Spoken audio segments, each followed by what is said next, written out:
let's get to the reason we're all here tonight. Hiten Shah. I'm super excited to have him back again. He's spoken here several times before, and he's a serial entrepreneur. He's Mr. Startup. He's Mr. Lean Startup, OG Lean Startup. And right now he's currently the co-founder of Nira. Before that, their products I'm sure you all have heard of, KISSmetrics and Crazy Egg. And he has a great blog and advice site at producthabits.com that you can check out. His Twitter handle is Hiten Shah.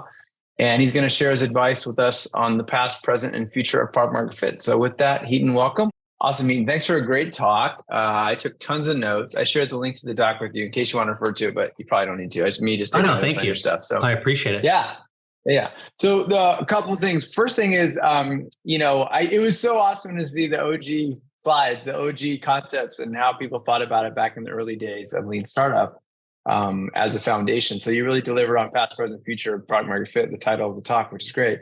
And one thing that resonated with me, and again, maybe it's because I'm older and I've been around, is there are these amazing concepts. Like you mentioned, customer development, but there are a lot of people that aren't familiar with it now, right? I had this happen to me. I was at a product management class at a business school, and there was a panel of B2B enterprise product leaders, and somebody mentioned crossing the chasm, and they just mentioned it in passing. And then I saw everyone in the audience kind of had this blank look on their face. So I'm like, hey, hold on a sec. Who in the audience has actually read Crossing the Chasm? Not a single hand went up, right?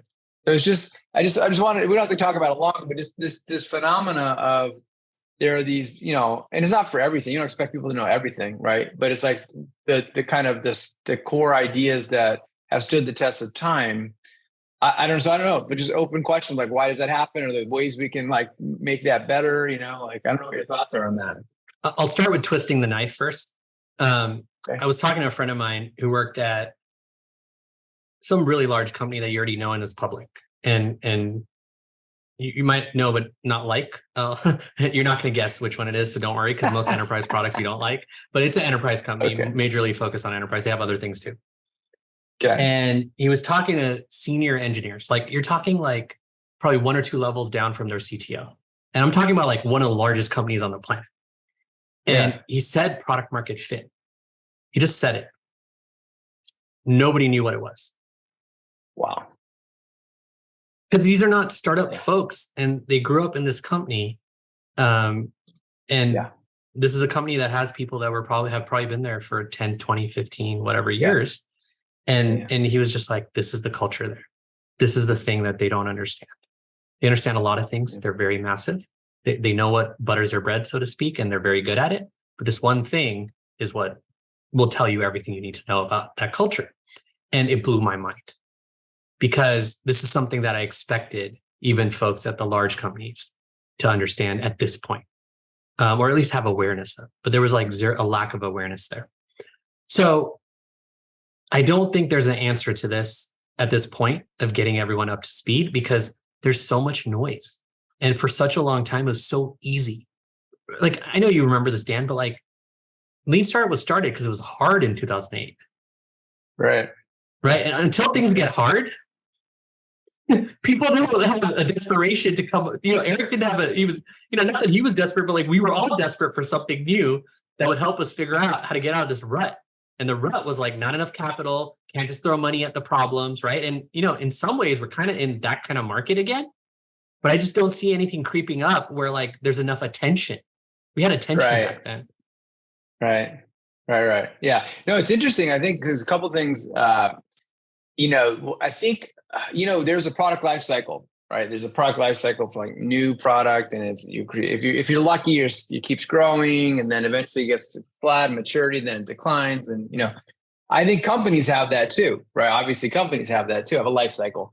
And what your point about that big company where no one knew what product market fit was just some people spend all or most of their career at those large scale mature. They're in the mature part of the life cycle of a company. And to your point, they have not wrestled with the issues and things you need to do pre-product market fit. They're used to just scaling something, optimizing, keeping it running, right? Eking out another 5%, 10% improvement, right? Maybe once in a blue moon, launching a semi-adjacent product, but it's really to the same customer base and, or different vertical. Distribution's already there, right? This is like, exactly. This is what people complain about. I don't have an opinion on this, just to be clear, but I hear this all the time. People from Google got the distribution advantage, right? And so they might come out and not understand how to do a startup because you don't have that distribution sitting there with a button. Again, I don't have an opinion on this. This is just a fact from people that say this a lot. Because I believe people shouldn't be like that and can learn. But this seems to be the common scenario people bring up in that vein, right? And I think you got to be mindful of where's my knowledge and where's my experience? Is it at the pre-product market fit, early stage, like seed stuff, or is it at the later stage? Because you hear stories both ways. You hear some startup. We're so excited. We got a PM from big company X, one of the FANG companies or whatever. Right? And they come in and they're like a fish out of water. They're like, hey, where's the structure? Where's the process? Where's the resources? Like, no, this is chaos. It's a Wild West early stage startup, right? And you hear the same thing. Some early stage startup people might go to a company and be like, oh my gosh, like I can't figure out how to work in this environment, So it's just an interesting thing that I think it's, you definitely see it both ways. I agree. Yeah. So it's just, and I think it's very simple, but it goes back to Sean's pyramid of like, are you pre-product market fit? Are you post-product market fit? And I really like the idea of transitioning. I think that's underdeserved or underserved stage, in the sense of we often skip it and don't realize we're in it, Yeah, and they truly mean transition means you got to change. Like it's not a step function. It's not like you suddenly go, we got PM market fit. Now it's like no, the whole org's got to change, the culture's got to change, the processes got to change. So and that could take a long time, actually. To your point. Right. Yeah, cool, man. Okay, next thing is totally agree with you. Definitions matter, right? And there's a big issue in companies with people using terms, but they all have different meaning. Each person has a different interpretation of that term. I see this all the time, and that's when I go in to teach workshops and I'll ask questions about it, like MVP. I'll have an open question on the slide. What does an MVP mean? And I'll ask the audience. And if 10 people raise their hand, I usually get 8 to 10 different answers. Right. So I think that's super, super important. And it's almost like foundational. The other one I love is agile. It's like your companies we're doing agile. Hey, you did agile at your last startup, right? Okay. Hey, Dan, you did, right? Troy, you did, right? Okay. Let's just all do agile together. I guarantee the way we did agile at our last company was not the same, right? I mean, this is the other thing. I think to pick on Thomas over here, he mentioned something about is testing the step one and earning the right to a degree similar to product user fit as part of the journey to product market fit. And this is what I was talking about, all these fits. I know exactly what you're talking about. All these effing fits. And like, here's the thing. Brian Balfour's a friend. I love him to death. I love Reforge. I love the material. I love to put it out. It has nothing to do with that. Like, I'm not a critic of the material. I know. But the naming screws me up because I'm like, product user fit? Like, no, that's actually not it. That's not what I'm talking about. Sure. I understand what you're saying that, but then now we got to talk about, well, Thomas, what do you mean by product user fit? Can you define it for me? I know. So we can get on the same page and we can go forward. So I don't know. I would just say, everybody, if you see these words running around your company, step back and make everyone define them and align on the definition before you start talking about them. Because otherwise, like, this is like, I think one of the hidden, it's not a challenge. It's the hidden confusion. Inefficiency. That's great. That's such a nice way to say it. I was going to say a bunch of not politically correct stuff. It's an inefficiency that causes people to basically do the wrong work unintentionally, and that sucks. So that's like the worst. Yeah. Well, and it's inefficiency is a little nicer because to your point, it's not like, we got the right work done. It just took a little longer. No, we did the wrong things. And it wasn't like anyone's bad intentions. It was just like we didn't understand. The definition was not the same across everyone who was in the meeting. Right. If the definition is not the same for anything, not even these terms, anything, I agree. You get the right outcome, right? Like, right. So I totally hear you on the excessive fits. You really should be asking, do you have fit? If you don't have fit, then like these, do you have fit? Do you have fit? Anyway, just to be clear, I don't care for the name of fit, but I highly value the way of thinking about each of the fits, right? That's why I love Reforge and Brian Balfour and his way of thinking. It's that stuff is so important. But when you start telling me this fit or that fit, I'm barely remembering product market fit in the first place. So that's what I Sure. Yeah. So tell me about the framework. Great. Yeah, it makes sense, right? Stuff like that. So it's basically the label. What happens, people use labels as shorthand for their meaning, and then the other people don't know what that means, or they assume that it means their meaning, and that's where you get into trouble, basically. Yep. And then to your point, if somebody says, you know what, I'm just going to make up a new term, then you're just making it more chaotic. Right? I just made one up, right? Like I made two up right there. The earning the right is kind of a thing, but then the step one is a thing, right? Sure, yeah. Right. And like internally, even internally at my company, I think the people who talk about the step ones the most are myself, our CTO, and my co-founder.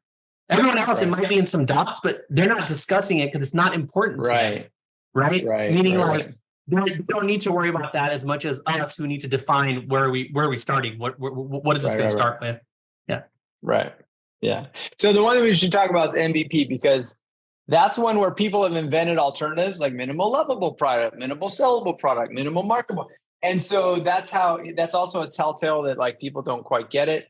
I get sad when I hear somebody say, I just stopped using it because, and I see some people, you see some blog posts, it's all like people like just trying to do clickbait or something. But it's like, okay, like if we do have confusion about a term, I don't think not using it just solves the problem. It's just like, then now, I don't know. So I'd rather go the other way of what you're saying about let's get everybody on the same page about what it is. And that's the one that is probably the most debated, misunderstood, have widest range of opinions. And I have a lot of thoughts and reasons on why. But anyway, it's just interesting to hear some people be like, I don't want to use that term. I don't know what your thoughts are on that. I know what the term means, just like you do. Right? Of course you do. But I cannot expect anyone else in my company to know what the term means. And that's why I don't use it in my company. Got it. Because if I wanted everyone else to know what it is, I would have to put that definition in as many places as possible for them to get it ingrained. Got it. And I've already got enough things to repeat myself about, right? So my reasoning is simply, here's what I fear. I fear that we use words, again, back to the whole point of this, I fear that we use words that someone's going to get the wrong idea of. And so as I saw that and other people started using some of these words, I stopped myself and we chatted, our leadership team, so our CTO and myself and my co-founder, and said, wait, that's not the right thing of what we're trying to accomplish. And that's where we came up with the step one. Because truly, post-fit, MVP is a little different and can be. I'm sorry, it's not different by definition, but the tactics and what you have available to you to deploy like validation stuff is very different, right? And so that's why I didn't want my own org getting confused about something where they could read someone else's definition outside and get confused by it too, because the confusion is like massive. And I think to the credit of the terminology, it has been extremely valuable. Like it was the thing. Like it was probably the most popular piece of Lean Startup. I think we didn't intend that, but that seems like what happened. Sure. Agreed. Yeah, cool. And one thing you offered this clarification. I wanted to just make sure we hit it right on to get clear. This idea of a hop versus a pivot. Can you distinguish the two again, just so we have a clear distinction? Yeah. When you go from idea to idea with no rooting of learnings or anything, you're just hopping from idea to idea. So Slack was a hop because they had one idea and they had a completely different idea. And those two ideas had nothing to do with each other. Or those two solutions. There was no commonality on it at all. You could make shit up and come up with some commonalities between a game and a Slack thing, which people have done. But that's more like this company was building a game and they applied their skills to a B2B problem. So how'd they come up with the idea? How'd they come up with the hop idea? They had been building the tool internally at Slack. Right. I don't know for their own use with it. Yeah. Right.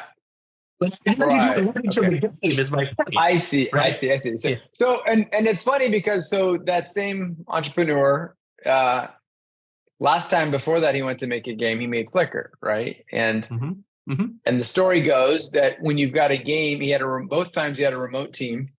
And so basically they built internal tools, right? They built an image sharing platform for internal use. And then they saw the utility of that and they abandoned the game and focused on that, right?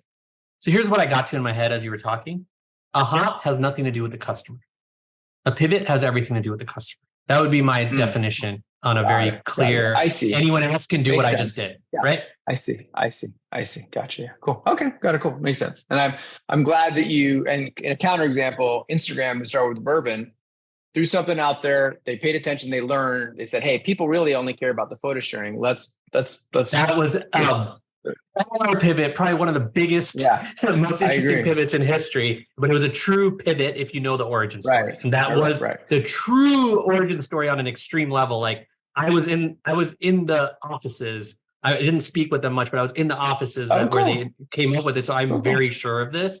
Always happy to be wrong because I'm not the source, but like very sure that this is what happened. And it's a very exciting one because it's a very strong B2C pivot, which is rare. So.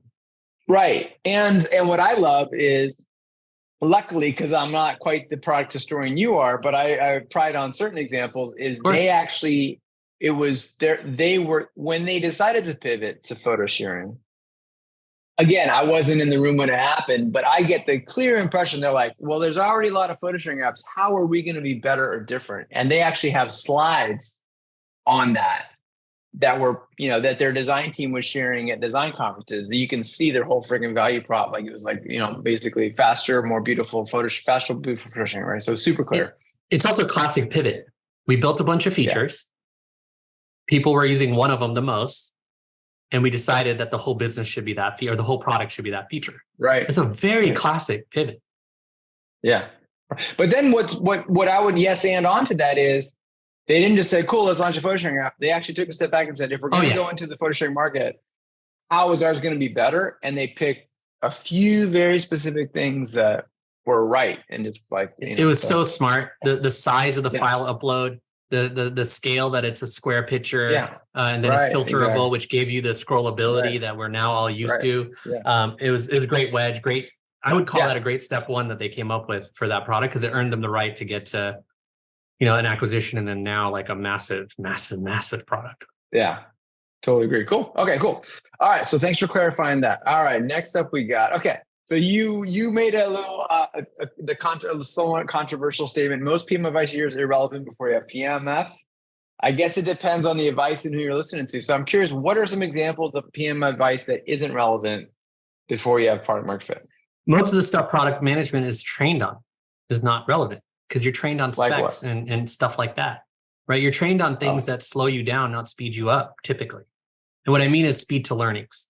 So everything that is oriented around research, customer development, user interviews, user testing, those are all hyper relevant skills that I find that like not every PM has a big, strong muscle in.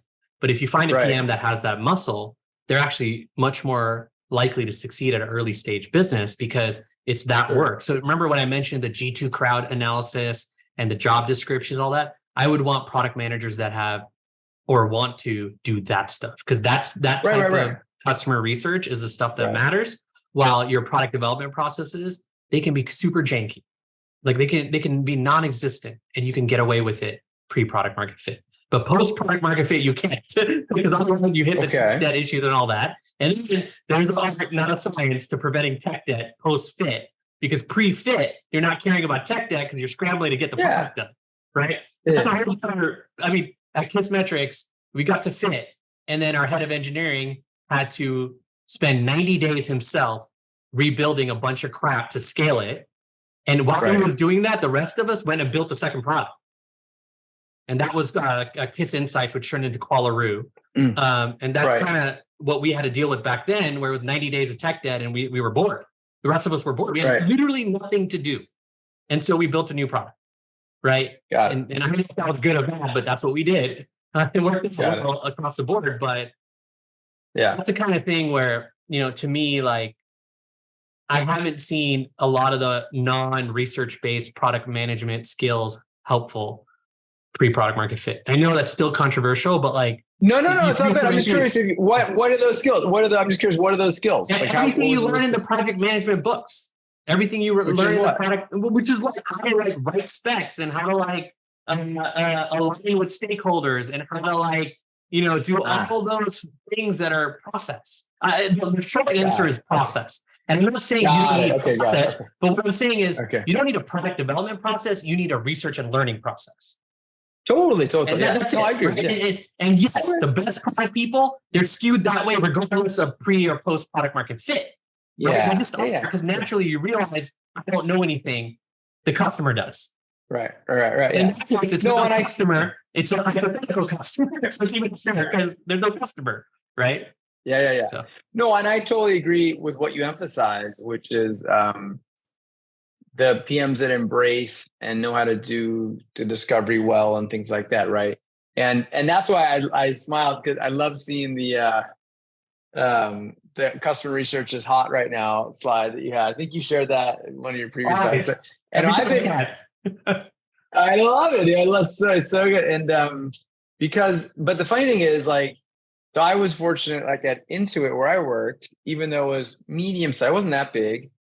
Their roots were in kind of Procter and Gamble research. So they valued market research, customer research. And so we had like a PhD in market research on our marketing team that I learned from how to do all that stuff. And we would just do it. So I'm okay, we're going to go do qual research now. Okay. We're going to do a survey now. We're going to do this now. And, but I feel like it wasn't valued for the longest time, but I feel like in the last few years, there's a general an increasing realization of the value of it. I don't know. That's what, like, it's like that's your slide. Basically, it would be an acknowledgement that it is, right? I mean, I don't know. What are your thoughts on how it's the perceived importance of that has changed over time? Yeah, a couple things. One, you just explained why our CTO at Nira and I get along. I've worked with him for like 13 years. He came from Intuit. So I pulled him from Intuit. And so he gets more stuff naturally because I think the experience over there. So thank you for that. I didn't make that connection. Sure. One other thing I want to say is Barry said panning for gold versus building a gold mine. And I think that's like exactly what we're talking about the differentiation of early stage, pre versus post. Makes sense. Okay. So, I think that like when we're in a market where the money is coming really easily into startups, which also means the larger companies are doing well and their stock prices are going up. There's kind of a big correlation there that a lot of folks might not realize. Maybe not causation, probably, but at least correlation just to keep it safe. Yes. Yes. When that happens, people lose sight of what I'm just going to call research. Fundamentals, yeah, sure. Because they just want to build stuff, and they have the money to, and they have the time to, more importantly than the money, right? So they build stuff, and inevitably a lot of that stuff fails. And so the research is just an afterthought at those times. And here's the other problem. I don't know. This is my opinion. I don't know if we're ever going to come back to a point where people feel so constrained that research will come top of mind for everybody and the stuff's going to explode again. I just don't see it. The reason for that is every time I think it's going to happen, something shows up that makes it like unimportant again. And right now, like I thought it was going to happen, and then AI showed up. And so then when there's all this exuberance, you see so much being built without any thought. So a lot of the AI stuff is being built today. And again, I agree. There's not even a criticism because I got nothing. This is just a cycle. We're in the cycle now, again, where it's so much exuberance around this stuff. People are just building random stuff. People are copying each other like no other. And like, there is no research thinking. There's no customer obsession. There's no customer-centric thinking. And when I say no, I'm saying I'm being aggressive. It's 90% of the market, right? Not 50, not 60, not 20, 90% are building with no thought of who the customer is, what they care about, and what they're really, truly solving for. Besides, I'm going to say it like this because it's in my head, but making a bag, so to speak, right? Which literally means making money. They think they can make money quickly. So when it's quick time, that's what happens, right? Like everyone's just, let's build, right? And then even Mark Andreessen coming out and saying it's time to build. The guy who told us about product market fit and knows it's fine, I get it, but that's the wrong message if you want people to actually be thoughtful about what they build so they can be more successful faster. Right? It's not time to build. It's time to figure out what to build. Yeah. No, it's a good one. When there's a gold rush on and everyone's just like, let's go build shit. And I think, so one thing is what you said, positive economic conditions can make that more likely, right? The other thing is, I think, is every once in a while, there's a new disruptive people think it's going to be a new disruptive technology. And that's when people jump on the bandwagon, like the gold rush. Oh, AI is it right now, right? And this isn't the first time. Chatbots, several years ago, there was the whole first chatbot wave, right? And vertical search and blockchain and all. So when you have one of those, people are like, everyone just jumps on the train and they fall in love with the technology. And I think that also contributes to like a lack of research. Well, there's a rightfully so there, right? I gave the example of there's many apps making $1 million a month just off of ChatGPT. So yeah, it's a gold rush, right? I mean, now we've got Panning for Gold, Gold Mine, and Gold Rush, and that's Gold Rush. There you go. All right, because we need as humans we're chasing that, right? So thank you for that, Barry. Thank you. Yeah, there you go. Next time we'll have a slide with the different types of gold and how you can acquire it. Excellent. Cool. Okay, cool. Great. Awesome. And then, related to this, you had a great, you showed the progression of how do we think about measuring it or knowing if we have it. And from the earlier, 40% Chanel's thing to now the more sophistication of retention and other stuff. And then you made the point about, that the quant stuff is good, but the qual is more leading. And you really value you really value the qual, especially in the early stages. And I would just want to echo on a yes and that, whereas like I feel like, far too often people want to prove things beyond a shadow of a doubt. Like the first thing they'll say is, well, how many users you only talk to 10 users, Hiten? That's not statistically significant, right? And their brain is just wired a certain way. And I call that, it's like the quant versus qual conundrum. And I just call that like Spock versus Oprah. There are a lot of Spock heads that no matter what, they want, show me the data, show me the metrics, show me the analytics. I need to see large sample sizes. And I just think that mindset is fundamentally inconsistent with with that pre-product market fit environment, right? You've got to be more like, it's not going to be black and white. It's going to be shades of gray. Yeah, we talked to 10 users. 5 seem to like it. 2 seem to kind of like it. It's just like, you got to be comfortable with that. So anyway, I just wanted to yes and what you said there. And again, it's a mindset thing or a culture thing that you see certain people, especially if some companies are very quant centric. And then if they go from that company to an early stage company that's much more amorphous and there's no quant data, they have trouble. So I don't know if you have any comments on the whole like quant, like people that are kind of wired more for quant versus qual and fit for different situations or not. Yeah, I think you get qualitative out of necessity. And to me, it's either go wide or go deep. And so if you're doing quantitative work, you're usually going wide. Yeah, you can go deep and find these nuances and these segments and all that stuff, but you're going pretty wide. That's like the model. Right. And then if you're going qualitative, you're going deep. And so those 10 interviews can help you determine a lot if you know how to ask the right questions in those interviews, and then you know how to analyze the results and say, hey, these are the patterns. Like when I do these customer development interviews, I'm looking for what I call pattern of pain. What's painful, right, across these interviews and what people are telling me, and what are we going to do about that pain for them, right? And if there is none, it's easy to move on. Well, there's no quantitative data set that can tell me pain. I agree. So I think it's like folks don't realize it's both, not either. But here's one thing that I think really stamps it. I have a friend who is a founder. I'm not going to take this away from him for the next thing I say. So he gets qualitative and he's built several successful things. And then he turned into a VC, his own fund, and not a small VC. Like he's got a couple billion under management. I watched this evolution. And him and his firm are one of the most quantitative out there. Like you could argue they're the most, where folks like me are handing them our raw data so they can analyze it. And he's a founder, so he gets qualitative. But in his world, qualitative means nothing. Right. So he's looking at the growth metrics and the growth accounting and all that in order to make an investment decision. And he's looking at companies that are at a stage where they have enough of that data where they can do that. But here's the funny thing. I'll show him data from like my businesses where I don't have enough of the data yet. And they're still able to give me gold because they know how to think about it. But they can never tell me the why.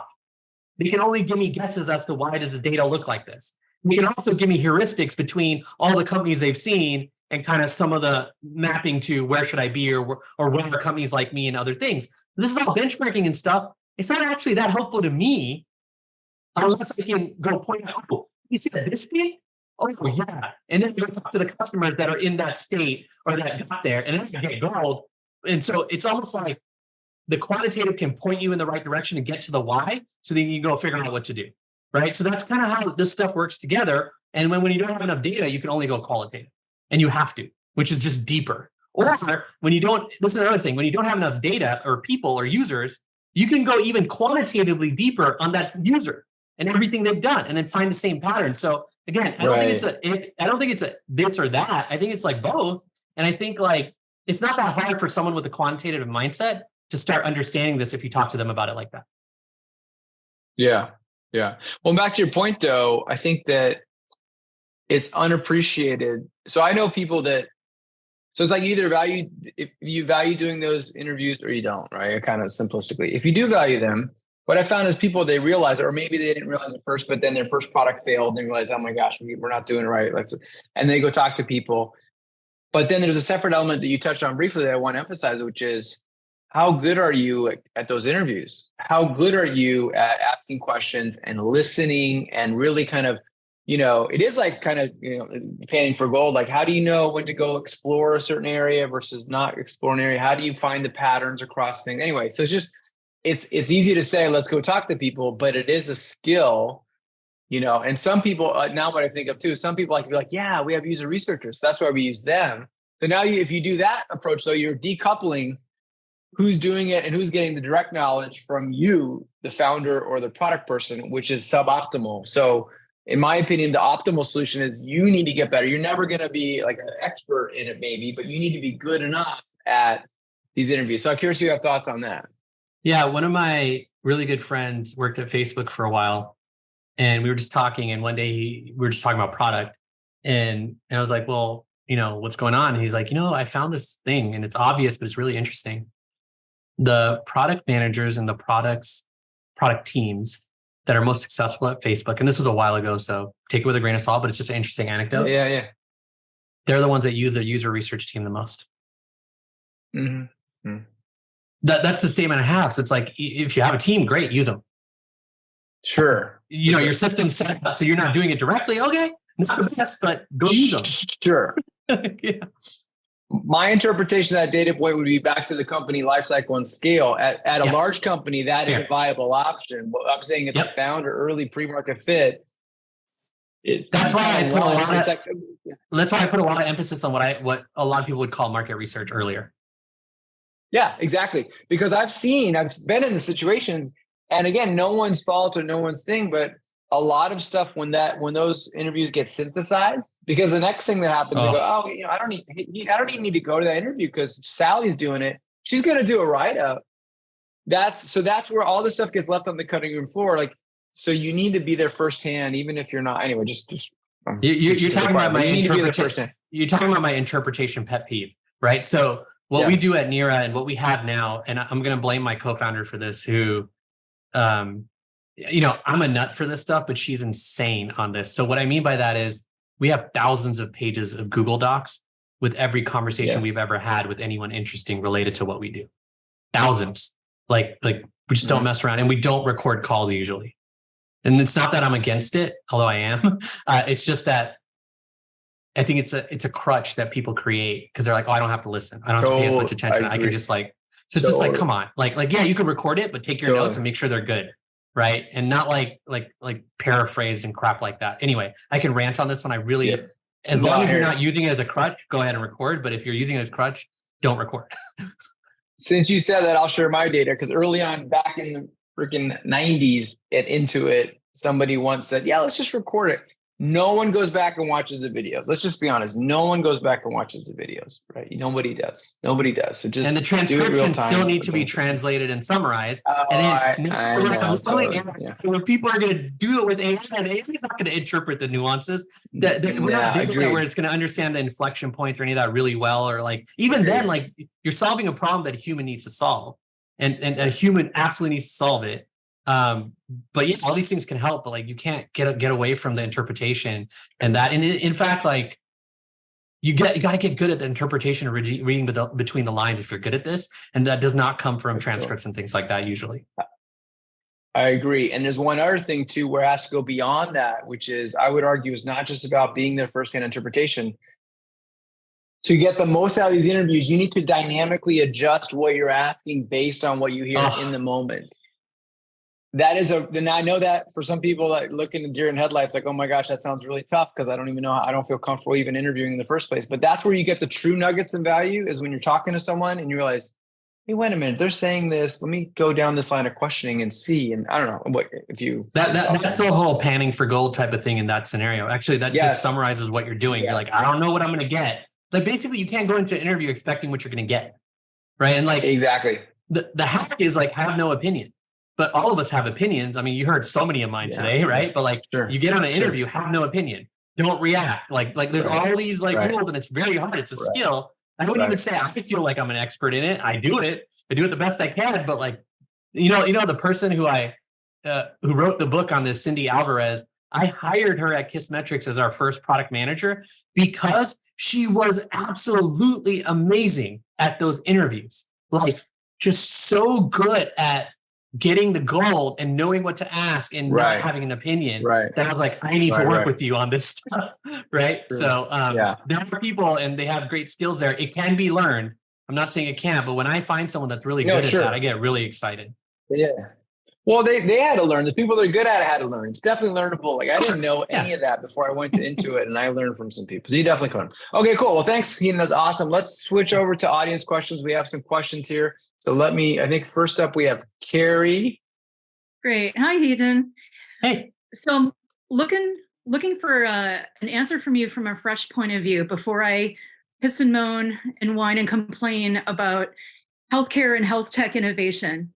So have you ever operated in the market? Yeah, no, go ahead. Sorry, I'll let you continue. Sorry. Okay. Well, you may know that many folks who innovate in healthcare or health tech are people who are coming with inventions or innovations that are going to make patients' lives better, improve outcomes for patients or for clinicians, right? Which is often at odds from the CFO or the administrator or the health insurance kind of point of view. So how I would love to ask the question is, if I characterize that market as having an extreme reluctance to pay, and that includes patients typically, and clinicians don't often have the purchasing power. Have you ever operated in markets where there's that extreme reluctance to pay? And how have you gone from a situation where you've actually found a product or service fit with a non-paying market? Have you ever successfully moved that to getting that market that likes you to pay? Yeah. So I think you're dealing with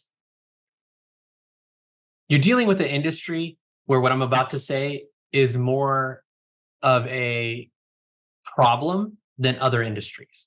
And the problem statement that I would make is, and this is very basic, and in healthcare, there's a little bit of nuances, even in other industries, like heavily regulated ones is especially important.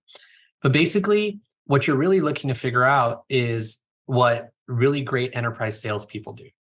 What they're doing is they're mapping the org chart, and then they're figuring out what's the value prop for each type of person. I know that's a very basic thing, but like that's all it is.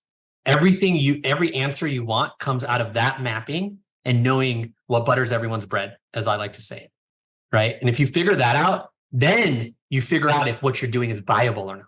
I'm not saying it's going to be viable. I'm just saying if you can't get the CFO to do anything about it, and you don't know how to get them to based on what the end user, so to speak, wants, patients, et cetera, or even clinicians, then you'll never get your innovation or your product out to enough people.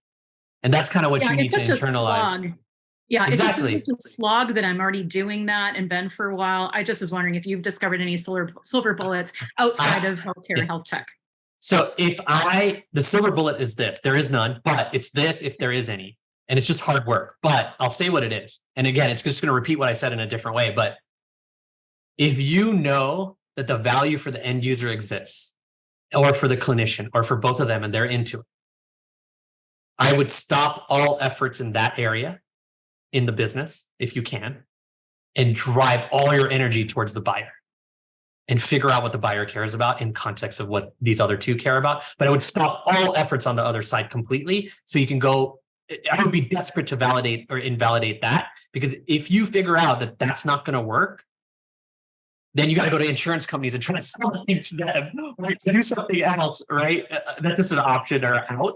But you got to go find a buyer. You got to go find someone who's actually cares enough and what they care about in order to buy the thing. And it might be something different than what you're selling to other folks, but if you can find a way to attach it. And the classic problem is the higher ups, so to speak, that hold the budget, they care about different things than the end users. They often care about reporting, looking good to the board matters, things the CEO cares about and the board cares about, all these other things, because that's their job. Their job is to please those folks and do a good job for what the company needs. So they're thinking more holistically. While the end user, clinician, whoever, patient, et cetera, it's not that they don't care about that stuff. It's not in their purview. It's not their responsibility. So I would go back and just say that, like, there's no easy way out of this. There's no hack, especially in that industry, but you can go focus your energy and efforts. And that's why I'm saying I would shut down all the efforts on the other area and put them on pause and go figure that out, because you have now discovered the fundamental problem.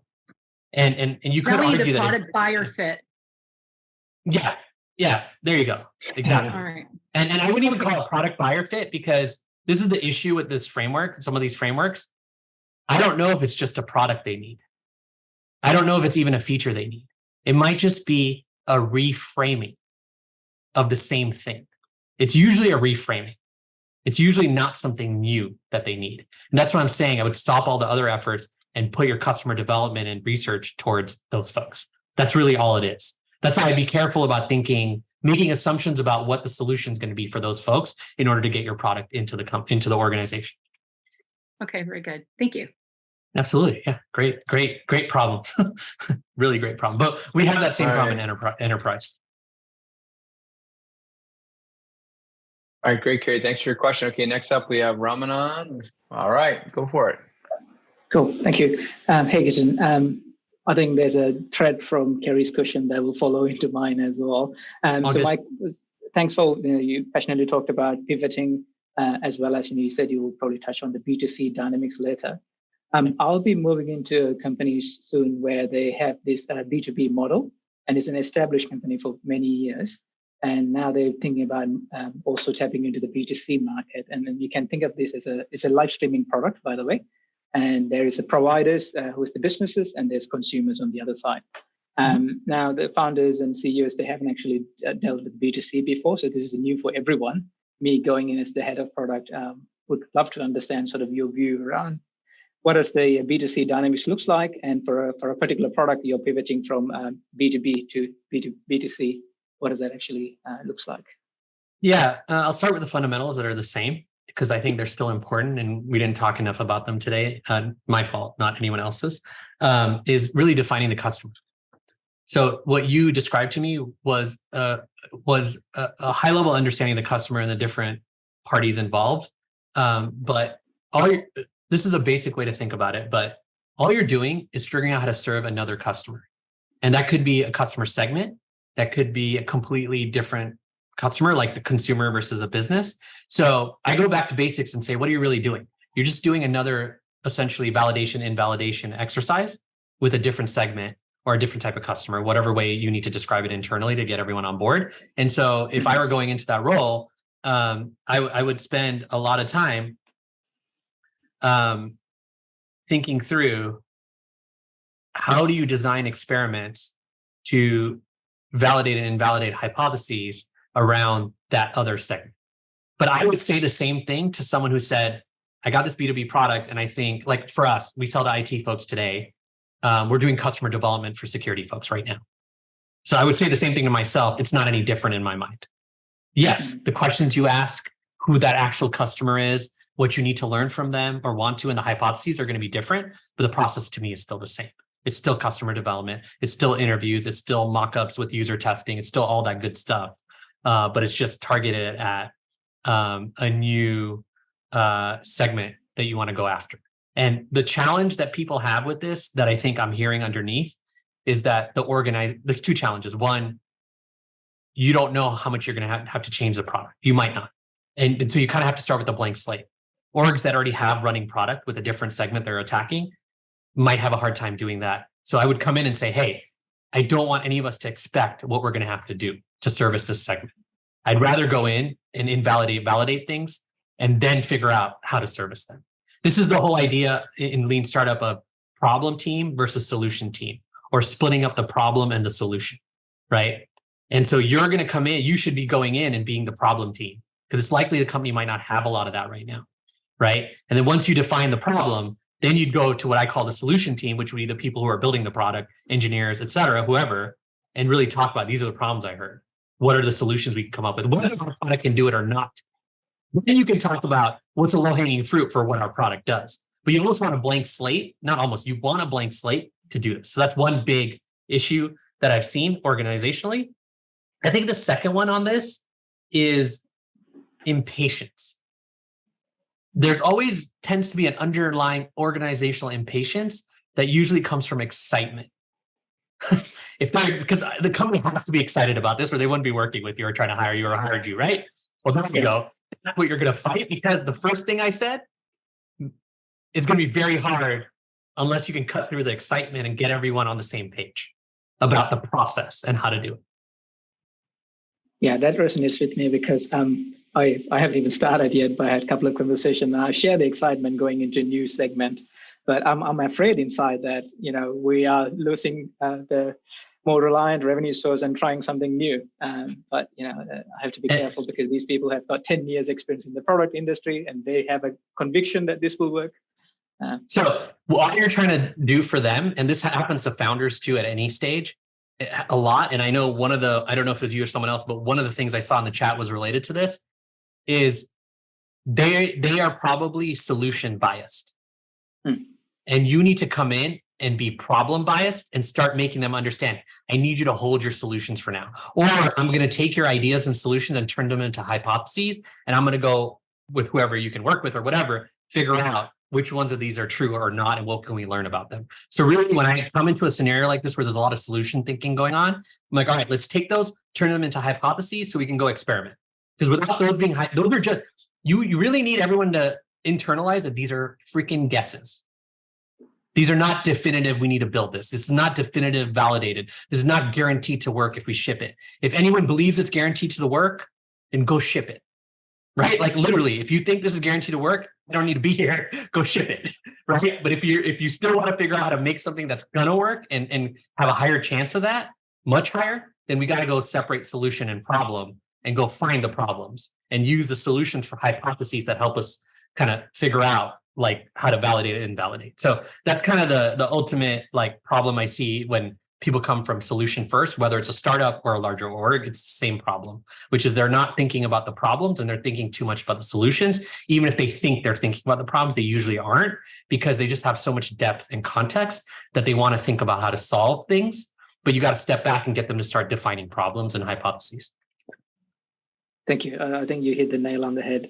I was asking those questions around what evidence you have to think about this, which I can now label as, I need to be problem biased. So thanks for that. Good advice. Yeah, I mean, they want you to do this, and that's how you're going to be successful. And honestly, when you come in fresh, you get to have a lot of fun doing this stuff, because you can be like, look, you folks wanted this. This is how we're going to do it. Let's align on doing it like this before doing anything else, right? Anyway, that's kind of how I think about it. Thank you so much. And Ramanan, you had a second question about definition of startup versus scale up, is that right? Oh, yeah. I didn't know whether I would get to that, but it's a theoretical question, because I was trying to define what is startup, what is scale up, what is growth. And then all this time, I probably wrongly had the impression that if you found product market fit and if you're profit making, you're not a startup. But then hearing you today about product market fit is a state, it's not a destination. I'd love to hear, how do you distinguish between these stages? There's no such thing as a startup. There's only a project or a business. I think startup is a wrong definition, but I'm a broken record.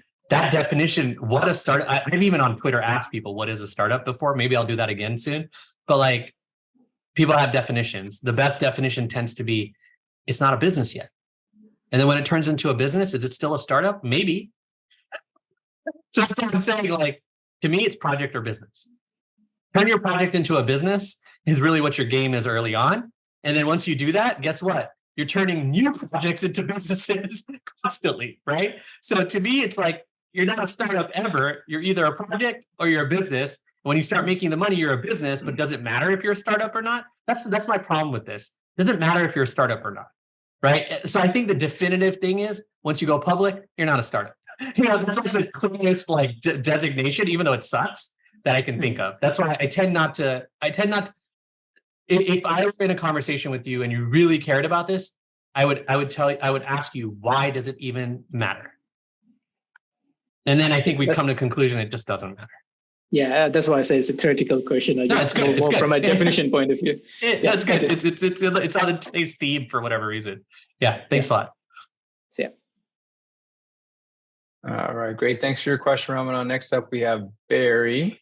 All right, thanks. I'll start with the first question, which I think should have been everybody's initial question. Are you an AI or are you a real person? We're not there yet. The tech sucks. I've tried. The tech sucks. So partial AI. How about that? Okay, good. Yeah, if there are any hallucinations, I'll understand them. I come all the time. I'm sorry. No worries. So I'm a multi-time entrepreneur. I've had a couple of failures. I've had ideas that went to market that didn't scale. I've had things that companies I worked at that raised a lot of money that crashed and burned. I've been through a few different things. So I assume that whatever's next is going to be, when you get into the 3 comma club. So here's my kind of quick question about the business I'm currently running. I'm about 3 years into product. And I just want kind of a reaction to viability, any reaction you have really to the scenario. So we're a B2B company.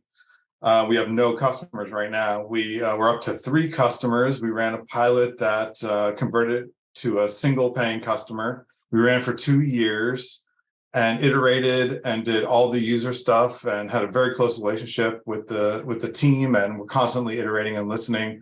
Built a bunch of different features that I looked at across the market that were either emerging or seemed like a need that wasn't being fulfilled.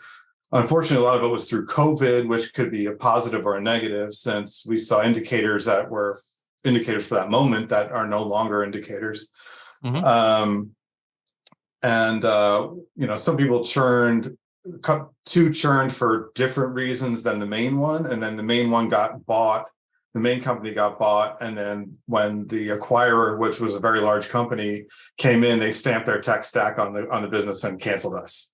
So we're back to ground zero, and I'm kind of is there any question you have to be able to give a better answer about viability, or have you seen a scenario like this and hop or pivot or what? It usually means you just didn't have fit. Like that's usually what it means. And I'll caveat that with saying the numbers are small, right? So that's one reason I'm saying that, because I would have assumed you could have got more, right? Just hypothetically. The other reasoning here is like with sales, you're going to see this happen where you can't control why they leave. So it's really you thinking through whatever you were doing. Did it have fit? Yes or no? Like definitively, as much as you can with either surveys or just your own feel, because I think that's important in this case.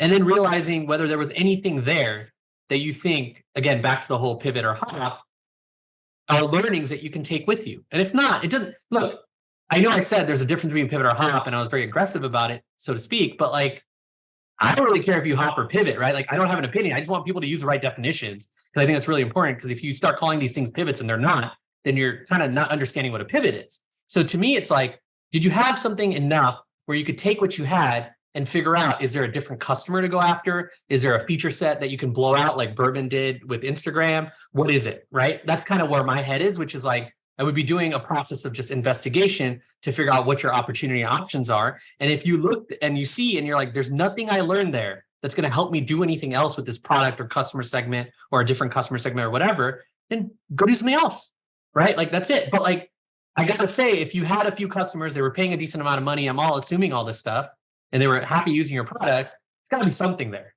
It's your job to go like dig in and figure out what is that, and where does the hop or pivot, or not hop, but where does the pivot need to happen if it can? And so the way you want to think about it is like, where's the evidence that if we do this, something will dramatically change in our business? And I literally mean dramatically, because if you're not dramatically if you don't dramatically expect a change, don't do a pivot. It's not really a pivot. Like you want to pivot to be successful. Not that it needs to be, because it is what it is, but if you start it like that, like when we pivoted my company, we were an enterprise search company, and then we learned a bunch of stuff about permissions and how nobody knew who had access to what. And IT really didn't. And so then we pivoted, but it was based on some real core learnings based on what we built. And we were able to take the same tech, not the same product, the same tech, and service a different customer who's actually the buyer, right? And we went after them, and now the tech's all different and all that, but it was literally and technically a customer pivot. We went from servicing employees to servicing IT first and foremost. Ironically, we service employees through IT now, but that is what it is. That just shows how strong our fit initially was, but it was just for the wrong thing. And then we discovered that it's almost like we discovered something similar Instagram style, where there's a set of features that were more interesting than the holistic product or every feature. And then we zoomed in. So it was like a zoom in on a feature and sell it to a different customer. That was kind of what a conscious description of what we did was. So again, and one thing I want to stress is that part of pre-product market fit is so much more art than most people are willing to admit. You're an artist, you're painting a canvas, and that's your business, right? So that's why I say, like, whatever I said, you can negate all of that and still be successful. Pre-product market fit, it don't matter, right? But if you already have something that's good and you can do some research or dig in, there's probably a chance that there's a pivot there. But you're going to know that better than anyone else based on knowing your customer and your product and your market. Yeah, I mean, to lose all the market research I did would be sad, right? I mean, it was years of cruising around and spending money and having customer conversations one-to-one with, it's very hard to get to decision makers, but I was getting to management and, that. So it'd be very nice to salvage some of it and not start totally over, but it is what it is, I guess. I need to find that thing. And I did some HubSpot marketing campaigns after I built my list. I did some campaigns with different features as the subject to try to measure engagement. And then Apple started that whole privacy thing where it automatically opens every email, and I lost the ability to see if there was interest. So that's kind of where I ended up with the marketing efforts like that. So yeah, I think you were doing the right thing to experiment. There's probably a bunch of other ways you could experiment. I think ultimately though, like, and again, this is just what I hear underneath what you're saying. I'd be careful of having that sunk cost fallacy, because it might bias you to find a pivot that's not really a pivot and might not work. So I would encourage you to find a way to get past the fact that you might feel like you wasted time or you don't want to throw that stuff away, and try to find a way to get to it with a blank slate. Sometimes, like maybe, again, if you drink, you need to get really drunk and then look at the information, because that might help you be more honest. Whatever it is you do to help get out of that sunk cost fallacy is what I would highly recommend, because I'm listening to you, and I think it's that psychological block that's stopping you more than anything else I heard so far. So just want to call that out, because that's what I do. So thank you. Yeah, for sure. Important to hear. Appreciate it. Yeah, of course.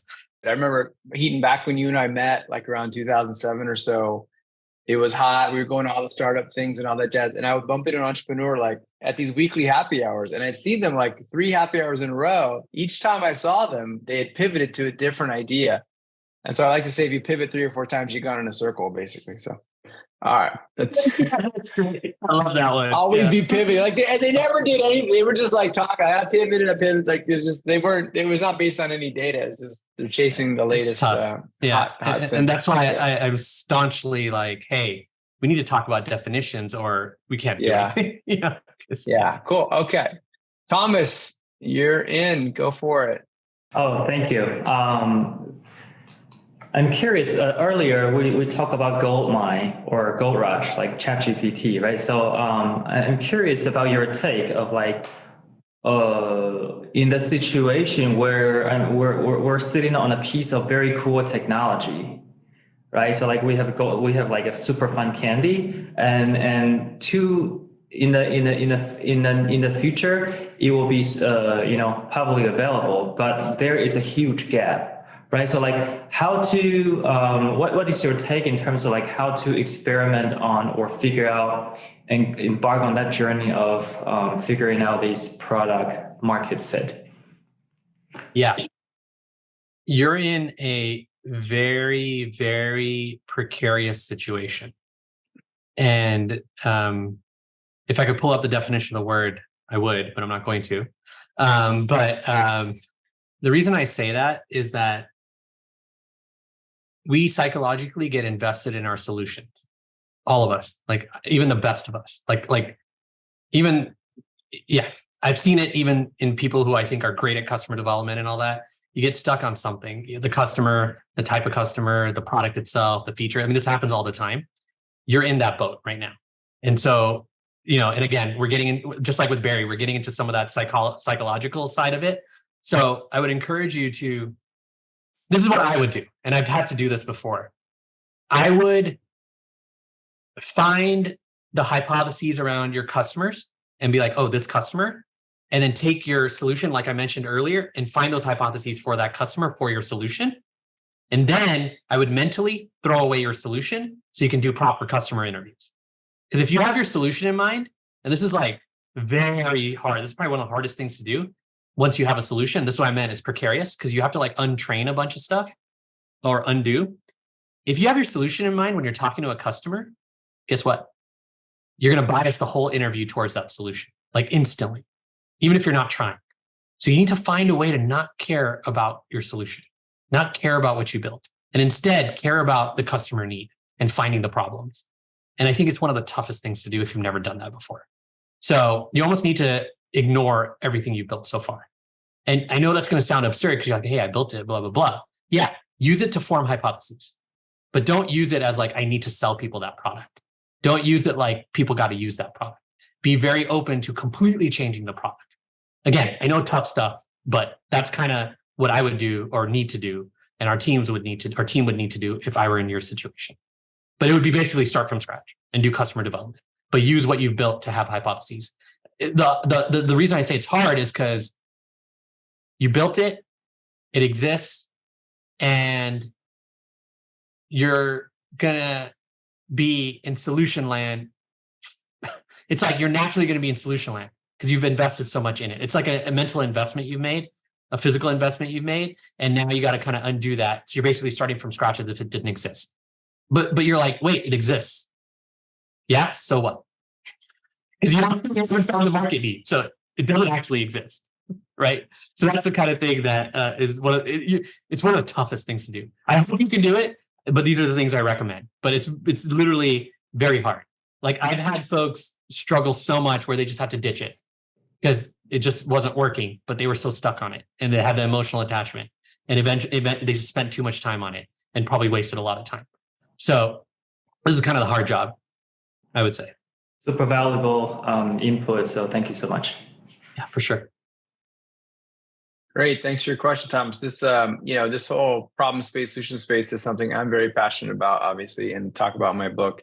And it reminds me actually of, I think it's a Dave McClure quote, which is customers don't care about your solution. They care about their problems, right? So Don't fall in love with your solution too soon, for sure.